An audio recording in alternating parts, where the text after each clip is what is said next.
മാതാപിതാക്കളെ ശ്രദ്ധിക്കേണ്ട ഒരു കാര്യമാണ് മക്കൾക്ക് വേണ്ടി ഏത് സമയത്തും പ്രാർത്ഥിക്കുക എന്നുള്ളത്. അള്ളാഹു നമുക്കതിന് തൗഫീഖ് നൽകി അനുഗ്രഹിക്കട്ടെ.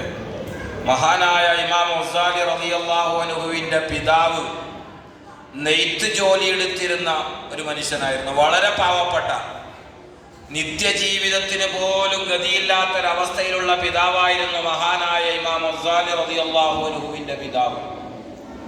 ഇമാം ഗസാലി റളിയല്ലാഹു അൻഹുവിൻ്റെ പിതാവ് ഒരു വഅദിന്റെ സദസ്സിൽ ചെന്നാൽ, ഒരു വഅദ് പറയുന്ന മജ്ലിസിൽ ചെന്നാൽ പൊട്ടിക്കരഞ്ഞ് ദുആ ചെയ്യുമത്രേ, അല്ലാഹുവേ, ഇങ്ങനത്തെ മനുഷ്യ മനസ്സുകളെ ഇളക്കി മറിക്കുന്ന, മനുഷ്യ മനസ്സുകളിലേക്ക് ആത്മീയ ഊർജം നൽകുന്ന വഅദ് പറയുന്ന ഇങ്ങനത്തെ ഒരു മോനെ എനിക്കും തരണേ അല്ലാഹ്. വഅദിന്റെ മജ്ലിസിൽ ചെന്നാൽ ഇമാം ഗസാലി റളിയല്ലാഹു അൻഹുവിന്റെ പിതാവ് ദുആ ചെയ്യും, ഇങ്ങനെ വഅദ് പറയുന്ന ഒരു മോനെ എനിക്കും തരണേ. ഭാവിയിൽ മഹാനായ ഇമാം ഗസാലി റളിയല്ലാഹു അൻഹുവിന്റെ സഹോദരൻ അഹ്മദ് എന്ന് പറയുന്നവർ വലിയ വാഇദായി മാറി എന്ന ചരിത്രം. പിതാവിന്റെ ദുആ കൊണ്ട് സ്വന്തം മകൻ ഇഖ്ലാസുള്ള ഒരു പ്രഭാഷകനായി മാറി എന്ന് ചരിത്രത്തിൽ കാണാം.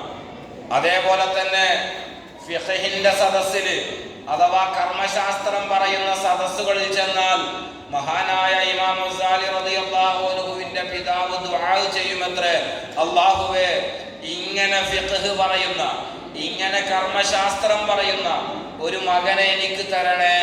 അവസാനം അല്ലാഹു കൊടുത്തു മഹാനായ ഇമാം ഗസാലി റളിയല്ലാഹു അൻഹു. ഇമാം ഗസാലി റളിയല്ലാഹു അൻഹുവിനെ നമ്മളൊക്കെ വായിക്കുമ്പോൾ സൂഫിസത്തിലാണ് നമ്മളൊക്കെ വായിക്കുന്നത്.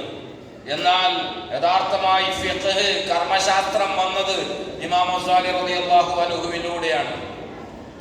മഹാനവറുകളുടെ വസീത്തും വജീസുമെല്ലാം പിൽക്കാലത്ത് വന്ന വലിയ ഫിഖഹിന്റെ ഗ്രന്ഥങ്ങളിലേക്ക് മുട്ടുന്നതായിരുന്നു എന്ന മഹാനവറുകളാണ് ഫിഖഹിന്റെ വലിയ ഉസ്താദ്. അല്ലാഹു സുബ്ഹാനഹു വ തആല ഈ പിതാവിന്റെ പ്രാർത്ഥന